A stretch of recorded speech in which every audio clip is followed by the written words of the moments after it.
Há pessoas que acreditam de verdade que a melhor solução para o Brasil é o aeroporto, né? A melhor saída para o Brasil é o aeroporto. Eu acho que a melhor saída para o Brasil é estudar o Brasil.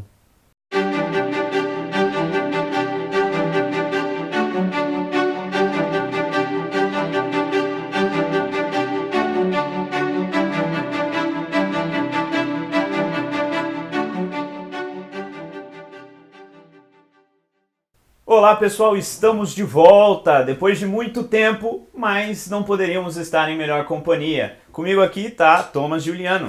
Bem-vindo, Thomas. Muito obrigado pelo convite. O Thomas é professor de história, ele é pesquisador, ele tem pós-graduação em literatura brasileira e ele é especialista em Nabucco e Gilberto Freire. Ele também foi consultor do Brasil Paralelo na série A Última Cruzada e quem conhece sabe que ele é um torcedor um pouco reticente do Internacional. Mas é isso aí, seja bem-vindo. Embora eu tenha até falado do Gilberto Freire, que ele é especialista, hoje a gente vai conversar sobre outro Freire, Paulo Freire, porque Thomas, ele organizou um livro, ano passado, Thomas, foi ano retrasado? 17. 17, Desconstruindo Paulo Freire, que caiu como uma bomba no ambiente acadêmico brasileiro, e agora, esse mês mesmo, ele está lançando Desconstruindo ainda mais Paulo Freire. Então, Thomas, fala pra gente um pouquinho como surgiu a ideia de fazer esses livros. Não, perfeito. Desde muito menino eu sempre quis ser historiador de Brasil. Eu tinha, por exemplo, partilho uma anedota que quando eu tinha 10 anos eu visitei uma exposição no Museu de Artes do Rio Grande do Sul, em que lá estava a Carta de Pero Vaz de Caminha. Então com 10, 11, 12 anos eu já desejava ser exatamente aquilo que eu sou hoje, claro que com uma ou outra alternância. Dentro dessa, vou botar assim, vocação, eu tinha aquela visão um pouco idílica que o historiador ele tinha um elemento um pouco de Indiana Jones, eu mexeria um pouco com arqueologia, entre outros elementos, mas eu sempre quis estudar o Brasil. E o que havia me fascinado era, dentro dessa fase de mocidade, todo o empreendimento colonial que o Brasil experienciou, seja com o Império Marítimo Português ou com os próprios jesuítas aqui na nossa terra. Então eu fui sempre fascinado por estudar o Brasil. E no início da minha trajetória acadêmica, e no início de 2011, nós estamos conversando sobre uma antessala temporal que fez de Paulo Freire, já em 2011, ser tratado de uma maneira um pouco mais coloquial como o futuro patrono da educação brasileira, título este definido em 2012 no governo Dilma Rousseff. Então o que acontece? Uma vez que eu sempre quis ser historiador de Brasil, entendo como natural fazer uma pergunta básica de por que este homem recebe o título que o define desta maneira. Ou seja, Paulo Freire ele foi tratado no artigo definido, o patrono de nossa educação. Ele não é tratado no artigo indefinido como um patrono. Desta maneira, eu que, repito, desde menino quis ser historiador de Brasil, lancei a seguinte pergunta, porque este homem é o nosso patrono. Desta maneira, o que aconteceu? Em 2012, 13, eu comecei a desenvolver estudos sobre Paulo Freire. Seus escritos, sua biografia, as leituras que ele mesmo fez de seus próprios trabalhos, o seu entendimento temporal e sociológico. E o que acontece, que culmina no livro, é que no ano de 2015 eu lancei um curso chamado Desconstruindo Paulo Freire, e eu percebi que havia uma demanda reprimida em torno desse estudo. As pessoas tinham necessidade de ouvir sobre Paulo Freire, mas escutar algo que não fosse necessariamente ideológico no mau sentido do termo. Ou seja, alguém que tivesse estudado Paulo Freire e que apresentasse algumas conclusões minimamente honestas. Desta maneira, lancei o curso e 2 anos depois, dado o sucesso do curso, o livro acabou surgindo. Depois de ter pagado a conta de luz aqui, mas continuando o assunto, e esse livro então você trouxe, o primeiro, né, o Desconstruindo Paulo Freire, você trouxe mais 5 amigos para contribuir com ele, são 5, né? São 6 capítulos. E por que você escolheu esses personagens para contribuir para o livro? Perfeito. Paulo Freire é tratado na obra Desconstruindo Paulo Freire como um homem, como qualquer outro, que foi formado por um conjunto de somas. Nós, por exemplo, dentro de nossas biografias, temos as nossas fases da infância, todos os nossos itinerários humanos. Paulo Freire, portanto, ele foi recortado dentro de alguns recortes, dentro desse conjunto de somas, como eu mencionei, mas pela perspectiva intelectual. Ou seja, eu analisei Paulo Freire dentro de 6 recortes nevrálgicos, dentro da estrutura de seu pensamento. Exemplo, Paulo Freire foi um homem fundamental para a disseminação da teologia da libertação. Trabalhou no Conselho Mundial de Igrejas, foi um articulador importante dos movimentos como MST e as comunidades eclesiais de base. Enfim, desta maneira, escolhi, por exemplo, um sacerdote de alto gabarito intelectual para que, de dentro, analisasse a própria figura e todo o itinerário espiritual de Paulo Freire. Dentro desse itinerário espiritual, leia-se a maneira sociológica como ele encara a própria religião.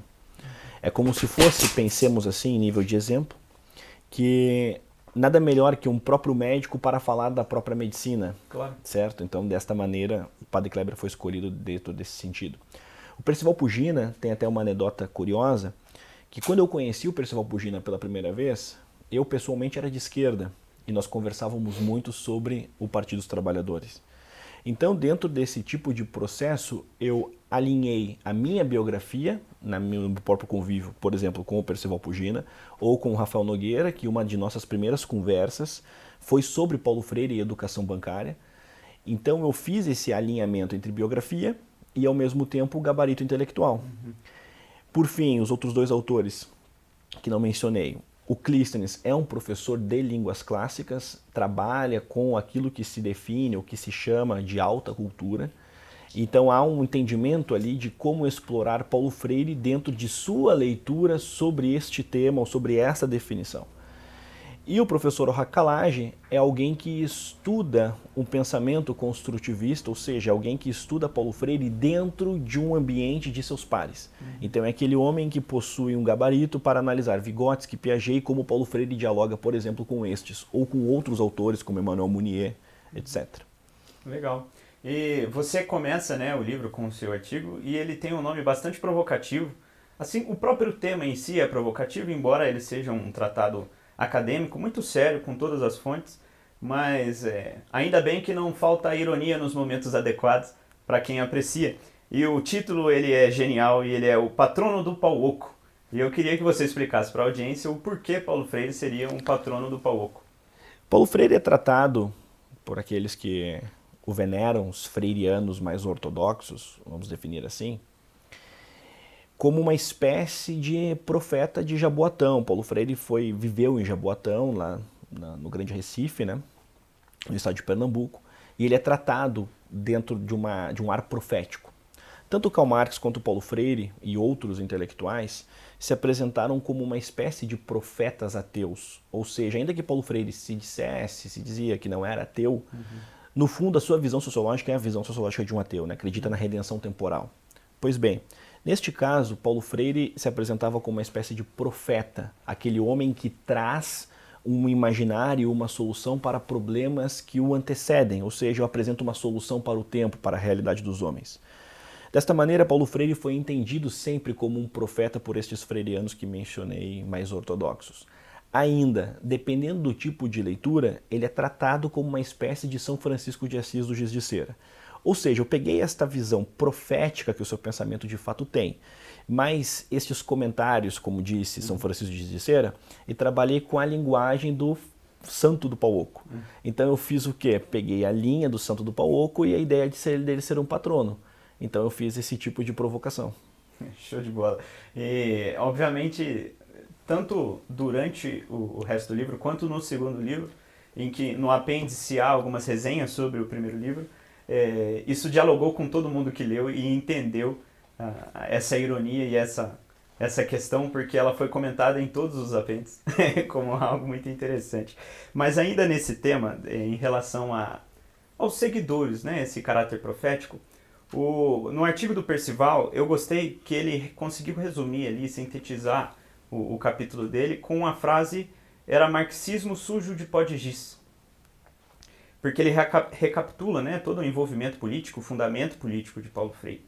E no final das contas, é disso que se trata Paulo Freire, né? Se trata de marxismo disfarçado. E eu queria que você comentasse nisso, o quanto da fama de Paulo Freire advém das suas habilidades como um alfabetizador e o quanto de fato vem por causa da instrumentalização dessa habilidade ou dita habilidade, mas na verdade esconde, e ele tinha uma ferramenta de trabalhar o marxismo e o pensamento revolucionário. Bem, primeiro que a gente precisa separar essa resposta em pelo menos 3 categorias.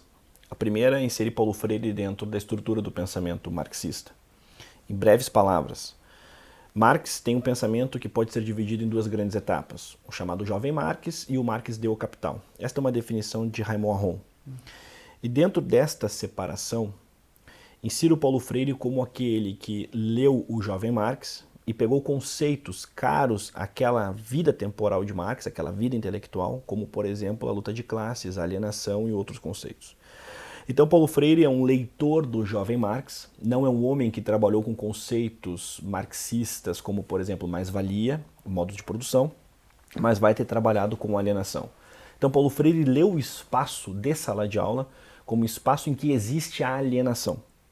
E uma vez que existe a alienação, cabe ao professor, a partir da pedagogia e da orientação que Paulo Freire promove, suprir esta demanda.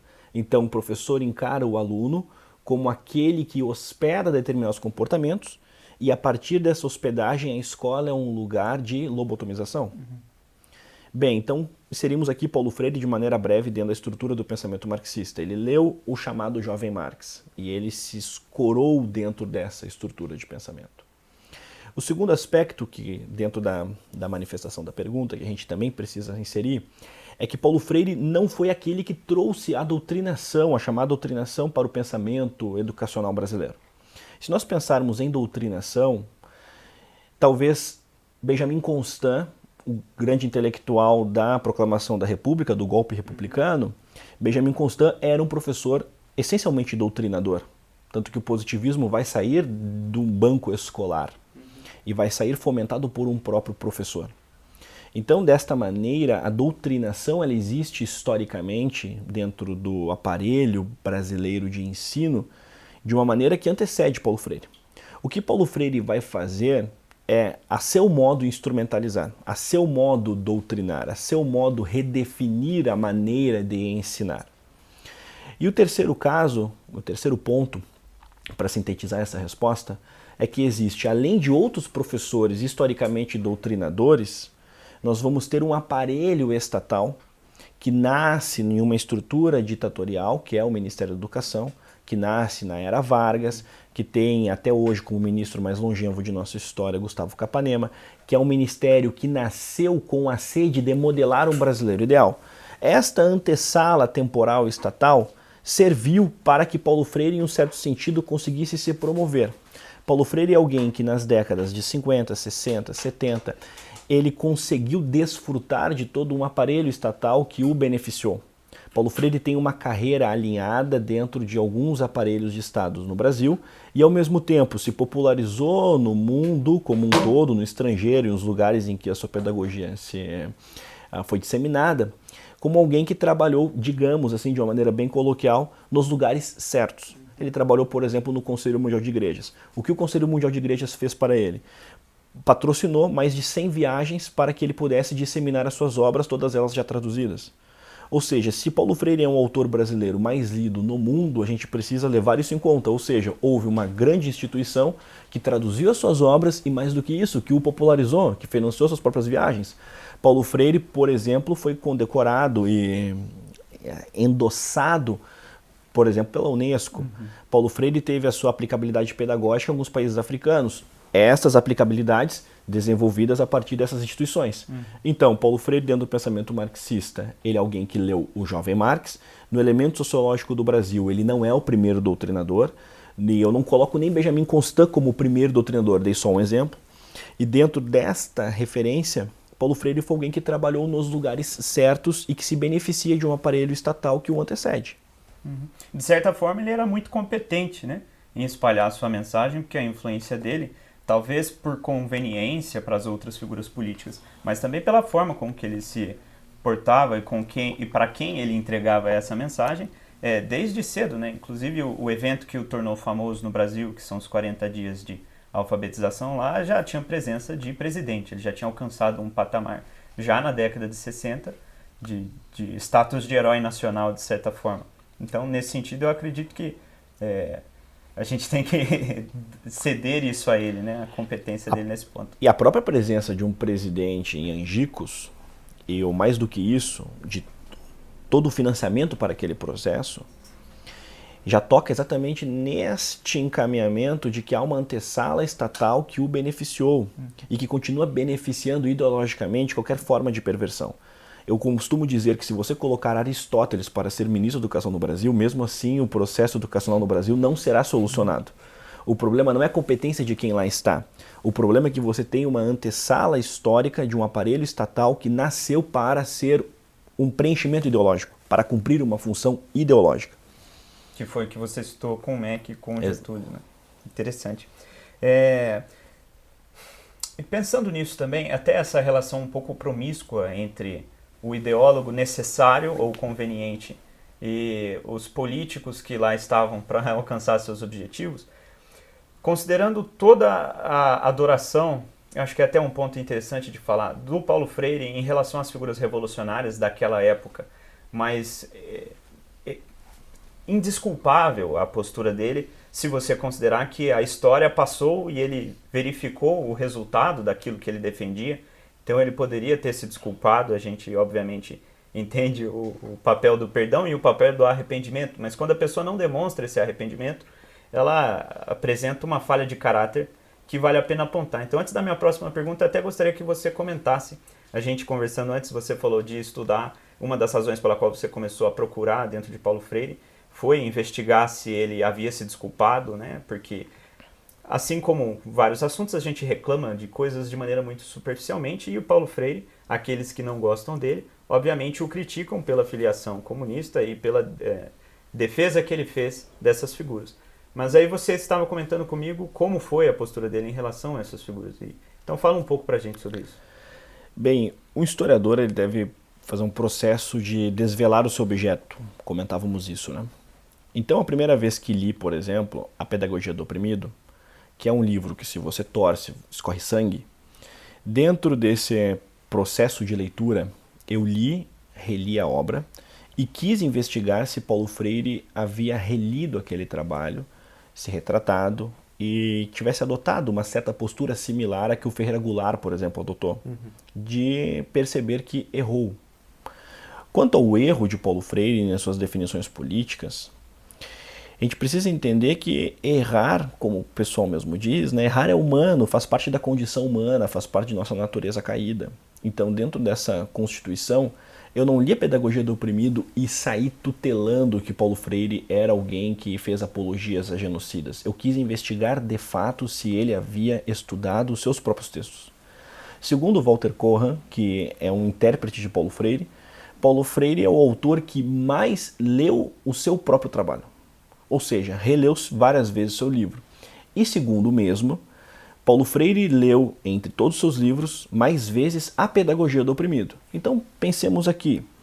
Paulo Freire releu por várias vezes, ao longo de décadas, A Pedagogia do Oprimido.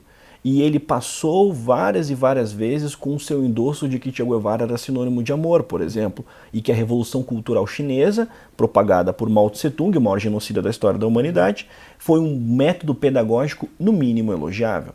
Então, Paulo Freire leu e releu estes termos a partir de um choque temporal. Pense, escreveu A Pedagogia da Oprimida em um contexto de década de 60 e releu essas obras até mesmo em um contexto de década de 90. Ainda, pouco antes de morrer, Paulo Freire iria fazer uma segunda viagem a Cuba. Ou seja, antes de 1997, Paulo Freire já estava organizando uma nova viagem a Cuba. Paulo Freire, quando foi enterrado, a bandeira do MST estava em seu túmulo. Então, dentro dessa sua postura, ele foi alguém que morreu sem arrependimento. Ele morreu como um revolucionário de esquerda de uma maneira ortodoxa. Ele defendeu os genocidas e morreu com esta defesa. A maneira como ele definiu Che Guevara, que mencionei aqui como sinônimo de amor, é uma maneira em que ele morreu defendendo da mesma maneira. Então não houve retratação de sua pessoa. O que salienta de fato que Paulo Freire foi sim um homem que tinha sede de sangue. Ele pouco ligou, ele que defendia as minorias, ele pouco ligou para as minorias cubanas oprimidas por exemplo, por um Estado tirânico, como é o caso do Estado cubano. Então, por fim, dentro desse tipo de ponto, o que fiz? Li A Pedagogia do Oprimido, reli aquele trabalho e fui atrás dos comentaristas sobre esse texto, e comentaristas freirianos, que asseguram que Paulo Freire morreu defendendo exatamente aqueles pontos. Veja, na própria pedagogia do oprimido, há endosso a genocídio, há endosso que a revolução tem a possibilidade de gerar vidas. Ele justifica os expurgos cubanos. Então nós não estamos falando apenas, digamos, de uma imagem estética de Che Guevara. Sartre definiu Che Guevara como o ser humano mais perfeito de seu tempo. Só que Paulo Freire foi além, definiu Che Guevara como um sinônimo de amor. Ele que tinha supostamente uma formação católica, pensemos aqui, Deus é definido como amor, ou seja, ele tratou Che Guevara como um sinônimo de Deus. Então, dentro dessa definição, a gente precisa contextualizar Paulo Freire como alguém que morreu endossando as mesmas coisas que o próprio tempo já havia revelado que foram tirânicas para a sociedade. E eu acredito que você possa confirmar isso com muita autoridade ao ler, uma vez passado esse processo de estudo, ver se ele se arrependeu ou uma questão ou não. Beleza, já matamos essa questão, mas ao ler a pedagogia do oprimido, se você ler com calma, é capaz de, retirando esses elogios aos genocidas, retirar do próprio texto, das próprias ideias autorais dele, esse endosso ao genocídio com aquela linguagem muito familiar, muito conhecida dele, que é sempre mascarada em prol do amor. E uma das citações que me vem à cabeça aqui, obviamente não vou saber citar com muita precisão, mas é que ele fala que para gerar vida você tem que excluir a vida que não gera vida, né? Então, se isso não é uma apologia ao genocídio, a fuzilamentos, à eliminação de parcela da sociedade que não coopera com a visão de mundo que ele tem, eu não sei o que mais as pessoas precisam para entender de que se tratava Paulo Freire. E ele tinha uma visão determinista sobre o homem, né? E veja só, né? Ele, em um certo sentido, ele aleija o pobre, o vulnerável social. Porque ele tem um acerto de olhar para o Brasil profundo. Muitas vezes há uma certa ignorância proposital dentro dos mais variados contextos que a escola pública no Brasil tem. Pensemos aqui, uma escola pública no interior do Piauí, uma escola pública no interior de Alagoas, uma escola pública no interior do Rio Grande do Sul. Cada uma possui determinados contextos que saem muitas vezes do grande eixo interpretativo de Brasil. Paulo Freire tem um acerto de olhar para estes lugares. Porém, ele olha e erra com todas as conclusões possíveis, uma vez que ele instrumentalizava o próprio pobre. Ou seja, o pobre ele não serve como necessariamente um aluno que eu devo elevar. Ele serve como um instrumento de uma nova configuração social, como uma bucha de canhão ou, na definição de Lenin, um idiota útil. Então, Paulo Freire tinha uma visão determinista que, em um certo sentido, ignora a própria biografia dele. Paulo Freire foi alguém que nasceu em um ambiente pobre, nasceu em uma área nordestina, então ele congrega certos elementos que são tratados até hoje como um grande endosso simbólico para um brasileiro, vídeo o próprio caso do Lula, né? Então ele nasce dentro dessa configuração e passa a ser o patrono da educação brasileira. Então ele poderia encarar-se como alguém que saiu da pobreza e chegou a um ponto alto dentro de uma carreira, ele poderia olhar os seus alunos pobres dessa mesma maneira, com essa mesma esperança. Esse mesmo respeito. Exato, só que ele não encarava assim. Ele encarava, por exemplo, que em determinadas áreas de pobreza ou determinado tipo de aluno pobre, uma vez que ele gostasse, por exemplo, de Beethoven, ele cita nominalmente Beethoven, este aluno carregava um hospedeiro burguês. Veja o quão prejudicial é a pedagogia de Paulo Freire e, mais do que isso, o quão personalista é o bem de Paulo Freire. Ou seja, ele conseguiu avançar socialmente, avançar eticamente, avançar culturalmente. Mas o pobre, se gosta de Beethoven, talvez goste porque carrega um hospedeiro burguês. Então, a maneira como Paulo Freire defendeu o genocídio, a maneira como Paulo Freire defendeu o aleijamento intelectual, a maneira como Paulo Freire segregava o pobre, é uma maneira que o afastam da sua própria definição de, muitas vezes, tratado como profeta. E ele entendia-se assim, e ele se portava dessa maneira.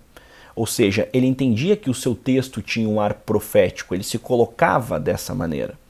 Até mesmo que, uma vez que um homem, pensemos assim, para concluir essa minha resposta, um homem que olha para todo o seu passado e interpreta que nada foi feito para suprir as necessidades do homem e desenvolve uma pedagogia com esta carga, este homem se entende como um profeta. Ou seja, até hoje a pedagogia brasileira não desenvolveu nada. Chegou eu, Paulo Freire, e vou apresentar aqui a solução para todos os problemas de nossa pedagogia. Então ele se apresentou como alguém profético. Então todo aquele homem que intelectualmente especula muito sobre o futuro, ele pode cometer o equívoco do excesso ideológico, como bem ensina Eric Wegener. Então é o caso de Paulo Freire. Claro. Depois de toda essa apresentação, né, e obviamente aqueles que estão olhando com um olhar um pouco crítico, um olhar um pouco atento, vão ter já bastante consideração em relação ao caráter da pessoa que nós estamos tratando. Isso não traz, na sua opinião, um impacto moral, já que ele é usado como símbolo de patrono?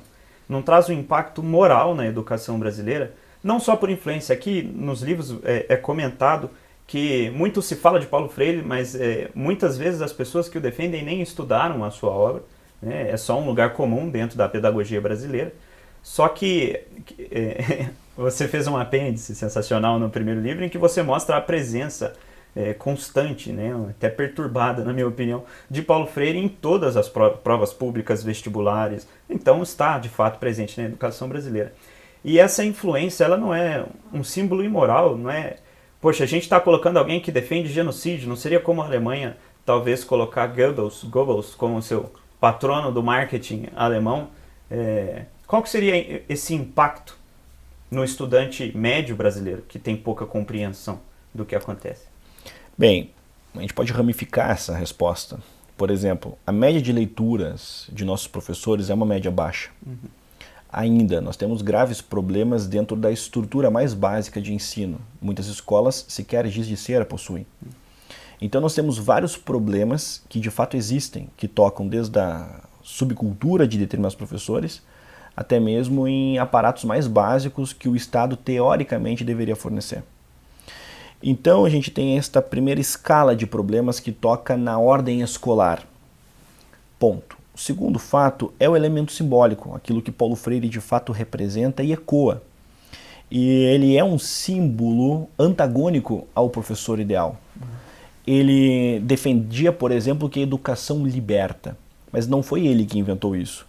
Aristóteles, com outro entendimento de libertação, vai dizer a mesma coisa, ou seja, educação liberta, educação é libertadora. Jesus Cristo dizia, conhecereis a verdade vos libertará. Ou seja, não foi Paulo Freire quem inventou a ideia de que com o conhecimento existirá a verdade.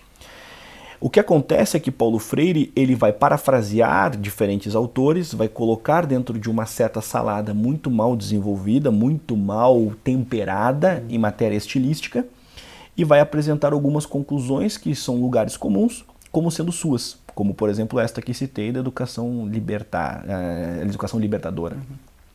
Bem, este é o segundo aspecto, que Paulo Freire, pedagogicamente, ele é um símbolo ruim, tanto do seu ponto de vista técnico, porque não trouxe nada de original, como, por exemplo, do seu ponto de vista simbólico.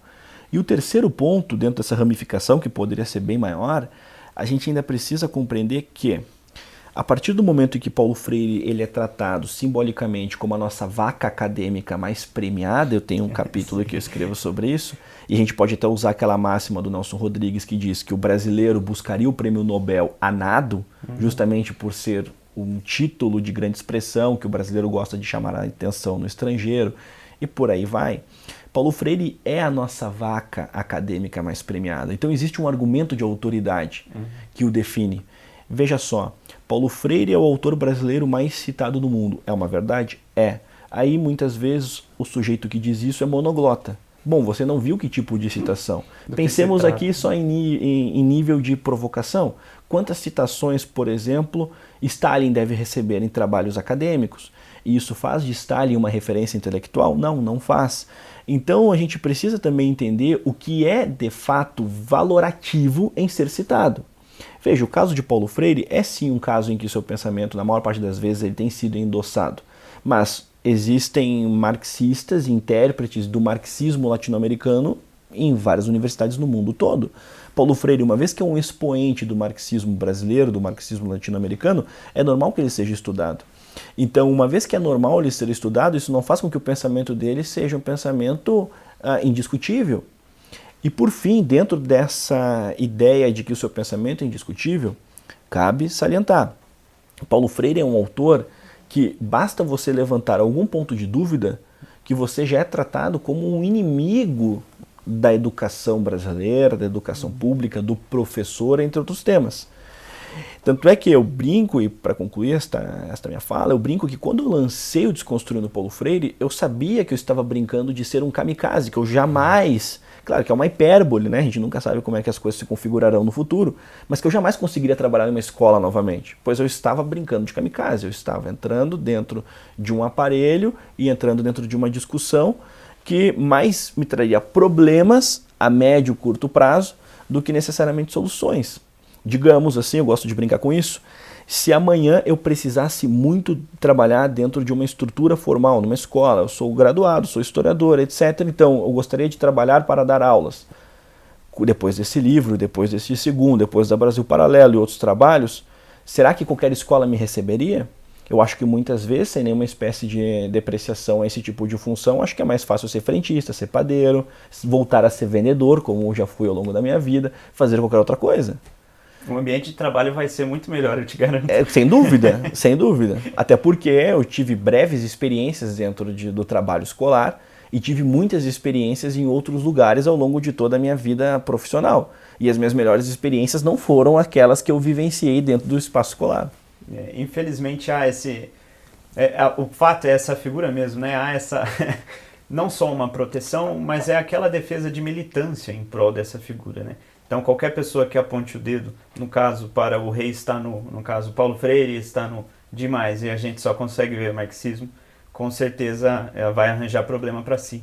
Uma outra questão que eu vejo, no entanto, é como Paulo Freire simboliza, ou talvez ele não seja só um símbolo, mas ele seja um exemplo perfeito de como a coisa pública é tratada no Brasil. Então, eu também trabalhei com educação para alunos da escola pública, e eu me lembro já estudei em universidade pública, e eu me lembro de reuniões para decidir temas, todo mundo falava, eram 30, 40, 50 pessoas na reunião, todo mundo tinha um espaço de fala, e no espaço de fala de cada indivíduo se repetia a mesma coisa, como uma afirmação daquilo, como se o mais importante na reunião fosse não tratar e resolver o tema, mas validar a sua opinião sobre o tema. Então todos iam lá e faziam isso. É a mesma coisa com Paulo Freire.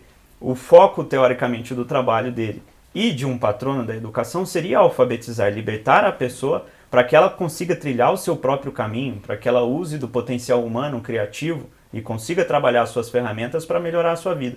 No entanto, o foco real dele foi, com a desculpa da alfabetização, criar uma geração de analfabetos funcionais. Então, perfeito, conseguiram assinar seu nome, mas e aí? Qual que é a liberdade que isso traz? E hoje o que a gente vê na educação brasileira é uma tremenda falta de autonomia. O brasileiro não só é improdutivo, porque ele não consegue trabalhar a sua técnica sozinho, como ele não tem autonomia. Ele depende do governo para tudo, porque ele tem uma produção muito baixa. Os alunos, eles não conseguiam ler e interpretar o texto, pois então como vão responder? Só lhes restam responder por automatismo, que é a resposta passada.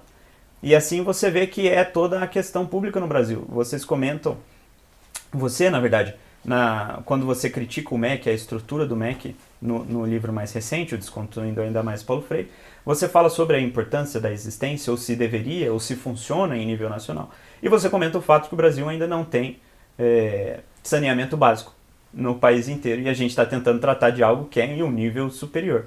E é assim que eu vejo. Eu acho que ele simboliza esse maltrato da coisa pública, a instrumentalização do seu irmão, o seu compatriota, para um objetivo próprio e egoísta, que é a visão de mundo que ele defendia. E isso não tem outra consequência que não gerar a violência, tanto daquele que se sente incapacitado, quando ele está de frente ao que foi fornecido, ele vai para a escola e lá ele não aprende, então ele se sente incapacitado, como pelo próprio ato de instigar nele a violência revolucionária. E eu anotei aqui que o Nogueira, no artigo dele, também fez uma classe que é clássica, talvez até um pouco memética. Ele diz que, como educador, Paulo Freire foi um ótimo revolucionário. E é assim que eu entendo da leitura.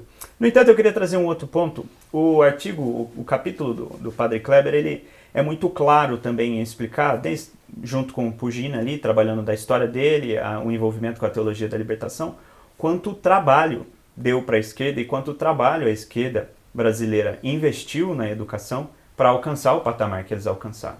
E hoje a gente vê desse movimento conservador que ressurgiu no Brasil, e mesmo do brasileiro de bem, que a gente diz, né? Um brasileiro que não é ideologizado, mas uma falta de paciência. Pois bem, mudamos de presidente, certo? Ano passado, Bolsonaro, na verdade, nesse ano, Bolsonaro entrou no governo. Cadê as mudanças? Temos escolas cívico-militares. Excelente, pode mudar a disciplina dentro da escola. Mas os resultados, eles vêm com muito trabalho. Como você avalia essa falta de perspectiva e entendimento do movimento conservador ou das pessoas que estão tentando restaurar a verdade no Brasil, de que é necessário trabalho, é necessário investimento, é necessário produção intelectual? Bem, né? A matéria-prima de um historiador essencialmente é o passado, né? É o tempo, aquilo que foi percorrido, que foi experienciado pelos homens. Eu me vejo como alguém muito incapacitado para conseguir avaliar o dia a dia, aquilo que tem sido feito, aquilo que é especulado. O que eu gosto de fazer, e é o que eu orientaria a qualquer pessoa que me perguntasse, como desenvolver uma disseminação do pensamento conservador brasileiro, é que os grandes autores brasileiros eles fossem de fato lidos, interpretados, aqueles homens que pensaram o Brasil a partir de suas próprias raízes. Então, mais do que analisar aquilo que tem sido feito, eu gosto de, primeiro, dizer que a função do historiador é muito menos especular o presente e antecipar o futuro. A função de historiador é fazer com que as pessoas olhem para trás e muitas vezes acessem, inclusive, erros passados de conservadores, liberais, das ramificações da esquerda, enfim, que acesse esses erros humanos e que essas pessoas percebam sempre que nunca tivemos aqui um Jardim do Éden e jamais teremos. Quem acredita no entendimento que na própria fase da vida, da sua realidade, o tempo será maravilhoso, quem acredita nisso é revolucionário. Ou seja, o homem ele precisa, e o pensamento conservador entende assim, ele tem o seu direito natural, ele tem o seu ambiente de guarda e ao mesmo tempo ele precisa de uma certa preocupação com essa preocupação, a preocupação com os próprios limites da própria natureza do homem. Então, exemplo, você precisa ter uma visão de Estado que faça com que a gente possa discutir temas que hoje não fazem parte da ordem do dia. Vou dar exemplos aqui. Acessar os nossos pensadores, os nossos autores conservadores, liberais, mas principalmente os autores conservadores que não são lidos como deveriam ser. Bernardo Pereira de Vasconcelos, próprio José de Alencar, várias de suas crônicas. José de Alencar, por exemplo, ele é interpretado muitas vezes como o autor que defendeu a escravidão. Ele é entendido de maneira tão simplificada, tão paupérrima. O próprio Joaquim Nabuco, ainda o Gilberto Freire, ainda o próprio João Camilo de Oliveira Torres. E dentro dessas leituras, a gente precisa começar a entender qual é a visão de Estado que um conservador de fato tem. Pensemos, nós temos, e é muito difícil discutir uma ideia de movimentos, de especulação sobre o futuro, porque há pouco olhar para o passado. Exemplo, Assis Brasil foi um dos grandes teóricos do presidencialismo no Brasil. E ele escreveu muito sobre os limites do presidencialismo no Brasil. Repito, ele foi um teórico do presidencialismo, ele acreditava nesse sistema. E ele escreveu sobre os limites do próprio presidencialismo. Exemplo, é muito difícil discutir uma visão de Estado em um país em que tem o presidencialismo, que precisa sempre suprir a demanda de um eleitorado. Exemplo, independentemente de quem vença uma eleição, você precisa atender a demanda de quem o colocou lá. E o Estado como um todo, como desenvolver uma visão de Estado? Nós precisamos sempre ter medidas paliativas ou transições políticas muito agressivas. Exemplo, daqui a 4 anos corremos o risco de ter uma visão, enquanto país, de Estado completamente diferente. Ou seja, o cidadão brasileiro ele é muito permissivo, ele é muito refém de uma transição política. E como discutir grandes mudanças de movimentos conservadores, liberais e etc., em um país que tem uma visão e um desenvolvimento de Estado tão pobre? Então, o que é importante que a gente coloque é assim que eu me situo dentro desse debate. Eu quero que as pessoas olhem para trás, percebam que o conservadorismo ele não nasceu há 10 anos, há 5. nós temos todo um desenvolvimento de um pensamento conservador que hoje tem uma outra maneira de ser interpretado, de ser tratado. Mas nós tivemos, inclusive, presidentes durante aquela fase chamada de República Velha, que comungavam de muitos desses valores, ainda que fizessem parte de um movimento eleitoral bem questionável. Então, dentro desse contexto, a gente precisa entender que o pensamento conservador, aplicado ou não aplicado, ele antecede os nossos dias, ponto. Segundo fato que eu acho que é importante, a gente precisa entender que para discutir grandes movimentações, a gente precisa olhar para trás e pensar como o Estado brasileiro foi configurado e reconfigurado. É por isso, por exemplo, que o poder moderador foi tão bem defendido durante o século XIX, por exemplo, o Brás Florentino. Ou seja, o poder moderador seria aquilo que preservaria o eleitorado brasileiro como um todo, uma visão de Estado, aquilo que está fora dentro da disputa política. Então, dentro desse tipo de sistema, a gente precisa discutir isso. Então, falar sobre grandes movimentações em que muitas vezes a pessoa entende-se como conservadora, mas age como um revolucionário, acreditando que no próprio tempo todas as soluções serão fornecidas, é muito difícil. E como historiador, eu repito, cabe ao Thomas olhar para trás e fazer com que as pessoas se direcionem para lá, que a gente possa estabelecer uma conversa com os nossos três tempos. A beleza de ser conservador, uma delas é esta, que você pensa no futuro, mas você não quer construir o futuro, você pensa nos seus filhos, nos seus netos, na sua descendência, você conversa com os seus antepassados e você vive no seu próprio tempo. Esta é uma das belezas de ser conservador, é você pensar naqueles que virão e é pensar naqueles que vieram. Então, como historiador, o historiador faz isso. E por fim, que eu acho importante deixar isto, todo historiador, ainda que de esquerda, ele é conservador e talvez até nem saiba. Porque o que é história? A história conserva, a história trabalha com a conservação. Então, como historiador, eu também me preocupo muito com isso, com a conservação patrimonial, com a conservação das nossas fontes, dos nossos valores, e também há essa necessidade, por fim, que a gente experiencie isso.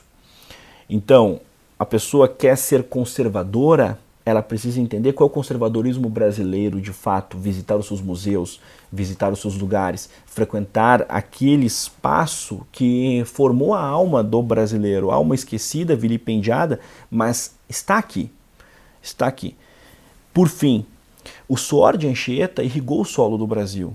Então nós temos aqui um caldo, um suco, uma fonte que é uma fonte expressiva de boa pedagogia.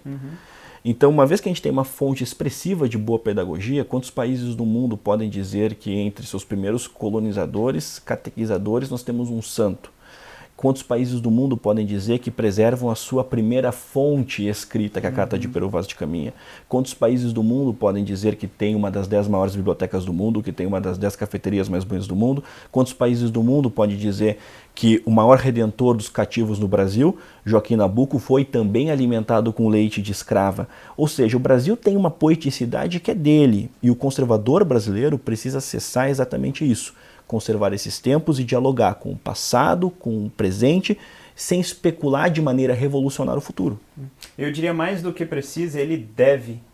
E para mostrar que nosso querido amigo aqui é mais do que palavras, você também está organizando um outro projeto muito interessante, que é a Gramática da Civilização Brasileira, que é, eu acho que em síntese, colocar toda essa perspectiva que você passou no papel e resgatar a nossa cultura, a nossa civilização, esses personagens, inclusive, que você citou, o Anchieta.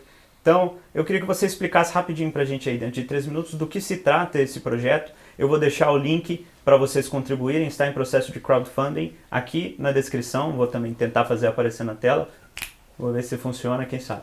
Mas, e aí você contribua, você assuma esse seu dever da forma como foi falado, para que esse projeto seja viabilizado, para que a gente tenha, como conservador, algo a que recorrer para conhecer os nossos antepassados, para entender essa tradição e para cumprir, então, o nosso dever e a nossa responsabilidade para com a pátria, que muitas vezes a gente diz defender, e defender a pátria está muito além de conhecer o hino nacional. Certo? Então, por favor, apresenta para a gente essa ideia.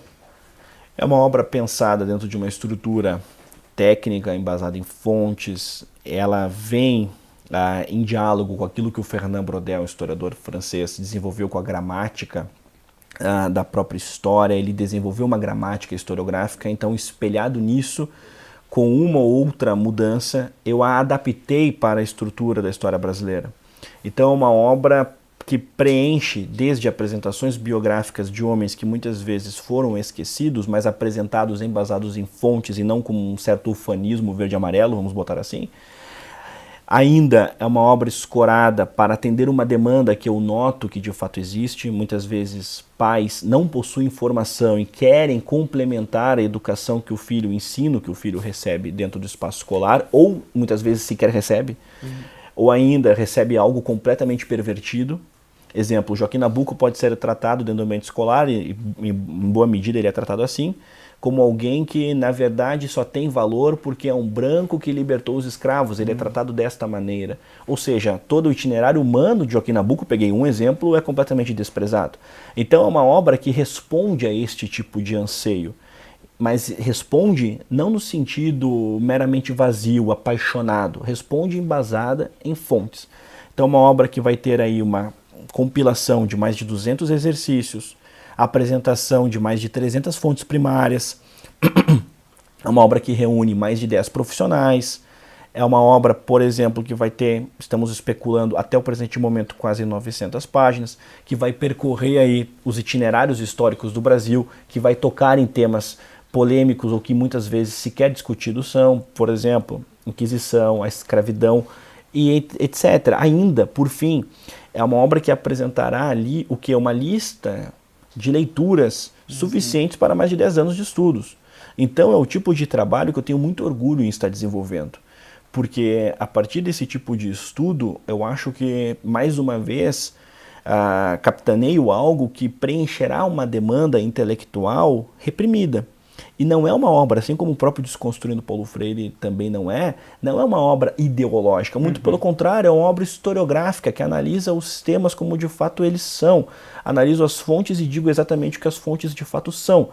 Exemplo, eu vou analisar uma carta de alforria, eu preciso analisá-la e reconhecer que muitas cartas de alforria problematizam ainda mais a questão do escravo, só que esta problematização não é discutida. Veja, por exemplo, só para pegar um gancho, uma certa provocação, que a história do Brasil é tão complexa que em certos momentos um escravo, sendo escravo, tinha escravos.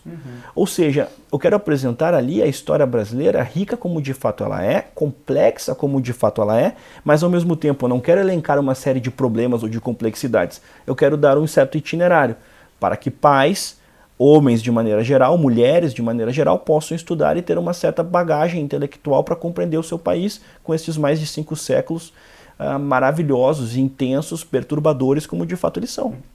E eu acho que essa obra ela tem, na verdade, um potencial de virar um patrimônio público, né, do Brasil, porque nos falta, há um vácuo nesse sentido, e os profissionais que estão envolvidos, e é claro, você organizando o livro, eu tenho certeza que ele vai ser de uma qualidade indiscutível.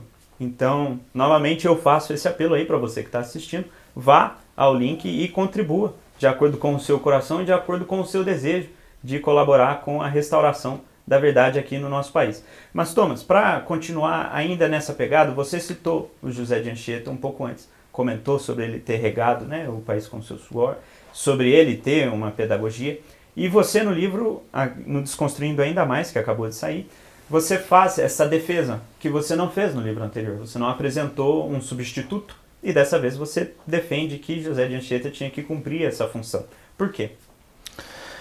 Bem, eu entendo que o Brasil é um país formado por uma série de belezas humanas. O Brasil tem o privilégio de ter diferentes tipos humanos que merecem estar no nosso panteão. Desde, por exemplo, o Padre Aspilcueta Navarro, que é o primeiro tradutor de Tupi que nosso país tem, a Nabuco, José Bonifácio, entre outros. O que acontece é que Anchieta, na minha interpretação, e eu coloco isso no capítulo que mencionaste, ele é o homem que conseguiu congregar mais. Ele é o homem que só ele teve todas aquelas coisas, a começar pela própria santidade, reconhecida em nossa literatura, em nossos intérpretes, e não apenas dentro de, digamos, no nicho católico, vamos chamar assim. Bem, o que acontece é que por várias vezes, e eu coloco isso no próprio capítulo, eu me esquivava dessa resposta. Há uma partilha ali do meu próprio itinerário em definir Anchieta dentro do meu mundo ideal, vamos botar assim, no meu Brasil ideal, como o nosso patrono. Por várias vezes eu entendia que, e respondi dessa maneira, que era impossível dar um título de patrono da educação no Brasil, dada a quantidade de belezas humanas que o Brasil tem. E o que eu fiz ao longo desses 3 anos de viagens, percorrendo o Brasil profundo, o Brasil costeiro, é de verdade mergulhar no enriquecimento e na singularidade que Anchieta de fato tem. E a partir dessa imersão eu defini como o meu patrono ideal. Mas o defini não sedento de uma política de Estado, porque muitas vezes as pessoas acreditam que vou mudar o patrono à base de um canetaço, aí daqui a 4 anos você tem uma nova configuração política e Paulo Freire volta e nós vamos ter novamente o que? Esse tipo de cabo de guerra. E eu não acredito que a política e a visão de Estado se definam dessa maneira. É claro que no tempo prático, no efêmero, nós vamos ter esse tipo de embate sempre. Mas eu não quero debater o efêmero, a minha função não é essa, eu sou historiador e como historiador eu quis olhar para trás e mostrar que no nosso passado nós temos uma figura que foi um pedagogo sui generis. E Paulo Freire é, de fato, o oposto daquilo que Anchieta, de fato, representa para a nossa história. É isso que eu demonstro ali. E eu coloco dentro dessa estrutura comparativa que enquanto Paulo Freire morreu defendendo genocidas, Anchieta, em nossas praias, fez poesia. Nós temos o poema Virgem Maria, em que ele fez nas areias. Então essa comparação estética, literária, estrutural, pedagógica, é a que de fato a gente pode acessar em nível de comparação historiográfica, comparação histórica, e menos em uma visão de Estado. Inclusive, para concluir, até mesmo quando eu defendo o fim do Ministério da Educação, eu digo, olha, eu lanço esses problemas, mas eu não sei como solucionar. Eu não estou apresentando uma alternativa. Eu estou dizendo que existe uma configuração que é um problema, existe uma definição, Paulo Freire, nosso patrono, que é um problema. Agora, como retirá-lo dentro de toda uma estrutura simbólica, etc., não sei como propor isso. Não adianta, isso é o que eu quero dizer, não adianta acreditar que as mudanças brasileiras ocorrerão via lei. O comunismo, por exemplo, já foi perseguido inclusive em Constituição. O comunismo fugiu do Brasil, desapareceu, deixou de existir? Não. Então tem pessoas que acreditam de verdade que ao ato de Paulo Freire sair como nosso patrono e colocar Anchieta, deu, solucionamos esse problema. As coisas não são assim. Então a gente precisa disseminar o ambiente cultural, biográfico, de acesso aos grandes notáveis, aos grandes brasileiros, aos grandes homens que aqui estiveram. Excelente. Para concluir, então, eu estou fazendo um esforço tremendo para que nessa nova fase eu consiga manter o programa dentro dos 50 minutos que ele foi originalmente programado para ter. Mas a gente tem um hábito de pedir que o convidado dê um aviso aos navegantes, os navegantes sendo, obviamente, as pessoas que assistem o programa, mas todos os brasileiros nesse momento novo da história brasileira, inclusive a mais recente, dessa talvez tomada de representação, essa tomada de poder representativo por parte daquela que é a figura que nós sabemos que é a figura mais comum dentro da população brasileira, que é a figura conservadora, num sentido talvez muito menos politizado e muito mais de espírito, certo? De respeito à tradição e à família. E como a gente lançou esse programa junto com a eleição do Bolsonaro, né, ela foi ali coincidente, eu perguntei, e tenho o hábito de perguntar, e gostaria que você dissesse, considerando essa nova fase, né, e o que a gente tem no horizonte, qual seria o seu aviso aos navegantes? Bom, é um aviso como professor de história. A melhor maneira de você amar o Brasil é estudar o próprio Brasil. E dentro de minha pequenez, auxilio dentro dessa demanda com projetos como, por exemplo, a própria Gramática Brasileira ou com os livros em torno de Paulo Freire. Então, dentro desse tipo de projeto, dentro desse tipo de proposta, eu recomendo que o seu público e os meus alunos e as pessoas de maneira geral, que elas acessem as belezas humanas do Brasil. Nós somos reconhecidos mundo afora como um país dotado de belezas geográficas, de grandes paisagens, mas nós também temos grandes belezas humanas que precisam ser reconhecidas, pessoas que não foram imaculadas, mas que conseguiram de fato superar-se. Nós temos em exemplos as coisas mais belas que a gente consegue de fato vasculhar e perceber a nossa própria grandeza. Então, de minha parte, eu recomendo que as pessoas acessem essas belezas. E se as pessoas de fato gostam daquilo que promovo e daquilo que faço, aí sim podem me utilizar como uma espécie de guia turístico dentro desse percurso humano de Brasil, seja através da própria gramática sobre a história do Brasil, gramática de nossa história, como por exemplo em torno dos meus próprios textos do Paulo Freire e aulas e etc. Mas de verdade o que eu recomendo é que as pessoas acessem a história brasileira, frequentando aquilo que promove, escorado em fontes e na verdade, não escorado necessariamente um ufanismo vazio, tosco, limitado, mas que toque de verdade na produção cultural que eleva os nossos notáveis. Excelente. Seria o ame o Brasil de verdade, não o que você sonha que ele fosse, né? Ou a sua imaginação. Brasil Bom, real. Brasil real. É. Profundo e real. Muito obrigado. Obrigado, Thomas. viu? Foi um prazer recebê-lo. Eu fiquei muito feliz que a gente volte nessa nova fase tendo você aqui, porque você simboliza exatamente isso. É trabalho em prol daquilo que a gente está buscando. Muito obrigado, foi um prazer. E aquilo, né? Brasil é um país maravilhoso. Há pessoas que acreditam de verdade que a melhor solução para o Brasil é o aeroporto, né? A melhor saída para o Brasil é o aeroporto. Eu acho que a melhor saída para o Brasil é estudar o Brasil.